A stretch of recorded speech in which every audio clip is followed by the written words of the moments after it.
याच्यामुळं जितेंद्र आव्हाडांना काही पोटसूळ वगैरे सुटलाय का काय असं मला या ठिकाणी म्हणायचंय। आणि जितेंद्र आव्हाड साहेब, तुम्हाला स्वतःला वाटत असेल की तुम्हीच फक्त फुले शाहू आंबेडकर वादाचे ठेकेदार आहात, तसं नाही। आम्ही सुद्धा त्याच विचाराचे आहोत, त्याच विचाराने चालतो आणि हे कुठंतरी प्रकरण थांबलं पाहिजे। हे आणि जे काही माननीय मुख्यमंत्र्यांनी परभणीच्या प्रकरणामध्ये सुद्धा सगळी बाजू पॉझिटिव्ह घेतलेली, मग तुम्ही निगेटिव्हच का पसरवताय? ज्युडिशियल इन्क्वायरी लावलेली आहे। सोमनाथच्या जे संबंधित पोलीस होते ते सर्वचे सर्व सस्पेंड केलेले आहेत आणि माझं वाक्य कालचं जे दाखवलेलं आहे ते मोडून तोडून दाखवलेलं आहे। मी म्हणलो होतो की जे व्हिज्युअलमध्ये दिसतायत त्या पोलिसांच्या वरती सस्पेन्शनची कारवाई करा, परंतु जे व्हिज्युअल्समध्ये दिसत नाही, ज्यांचा लाठीचार्जशी संबंध नाही, अशा काही पोलिसांना थोडंसं माफ करा, एवढंच त्या ठिकाणी मी बोललेलो आहे।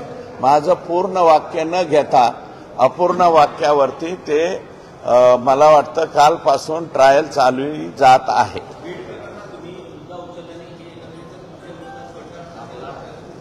100% बीड प्रकरण मी उचललंय आणि परभणीचं प्रकरण सुद्धा मीच उचललं। माननीय मुख्यमंत्री महोदयांनी जी सभागृहामध्ये जाहीर केलं ना, जे बीडच्या प्रकरणात जाहीर केलं तेच तिथेही जाहीर केलं।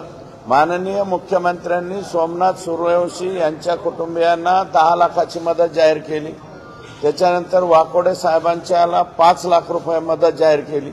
मी नंतर वाकोडे साहेबांचं कुटुंबीय आणि तिथले सामाजिक कार्यकर्ते यांना घेऊन माननीय मुख्यमंत्र्यांच्या निवासस्थानी आलो। निवासस्थानी आल्याच्या नंतर 5 लाखाची रक्कम 10 लाख रुपये करण्याचं सुद्धा मान्य करण्यात आलं।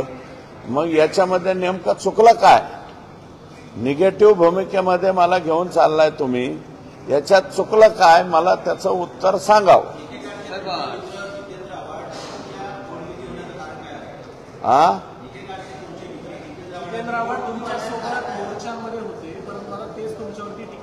नाही, जितेंद्र आव्हाड मोर्चामध्ये होते, ते त्या मोर्चामध्ये बोलले नाही। सोमनाथ सूर्यवंशीवरती मी बोललो, धाराशिवला सुद्धा सोमनाथ सूर्यवंशीवरती मी बोललो, पुण्याच्या मोर्चामध्ये सुद्धा सोमनाथ सूर्यवंशीच्या मारेकऱ्यांच्या बद्दल मी बोललो।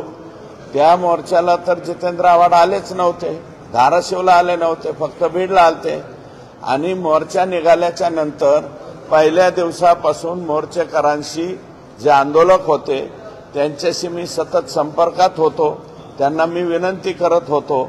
आणि रामप्रसाद बोर्डीकर साहेब हे स्वतः परत बीड परभणीचे जिल्हाध्यक्ष भाजपा हे सुद्धा संपर्कात होते आणि तिथल्या पालकमंत्री मेघनाताई बोर्डीकर या सुद्धा संपर्कात होते।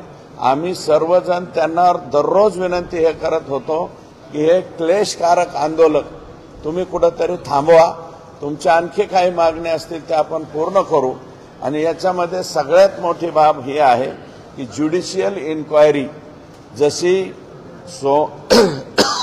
देशमुखांच्या बाबतीत लावली तशीच्या तशी सोमनाथ सूर्यवंशीच्या सुद्धा बाबतीत लावलेली आहे।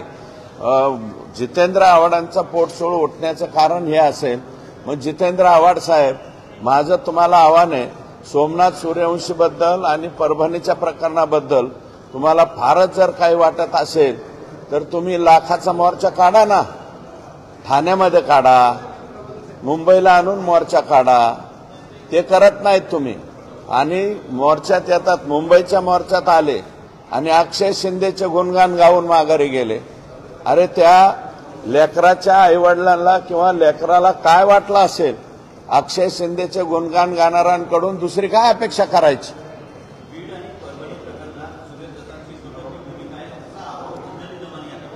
अहो, माझी दुटप्पी वगैरे नाही, एकच टप्पी आहे।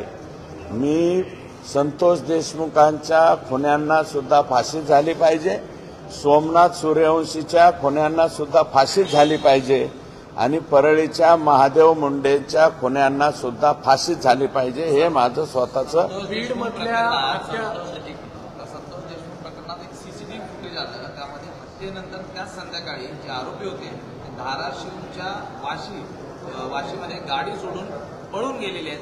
कुणी यांना त्या ठिकाणी मदत केली असं आपल्याला वाटतंय. तो नितीन काहीतरी नाव मी घेतलेलं आहे अगोदरच. वाशीमध्ये बिक्कड, नितीन बिक्कड याने मदत केलेली आहे. नंतर ते पुढे गेले आणि मला वाटतं पोलीस पाठीमागून गेल्याच्या नंतर गाडी आणि मोबाईल सोडून ते पळून गेले. फक्त यातला विष्णू चाटे जो आहे तो वेगळ्या पद्धतीने पळून गेला. स्वतःचा मोबाईल 10 तारखेच्या नंतर बंद केला. 9 तारखेला घटना घडली, 10 तारखेला मोबाईल बंद केला. परंतु माझी जी माहिती मिळते पोलीस त्यातून सुद्धा मार्ग काढतील आणि योग्य तो न्याय देतील. याच्यामध्ये बीडचा तपास सुद्धा एसआयटीचा अतिशय योग्य चाललेला आहे आणि परभणी प्रकरणाचा सुद्धा तपास योग्य चाललाय असं माझं मत आहे.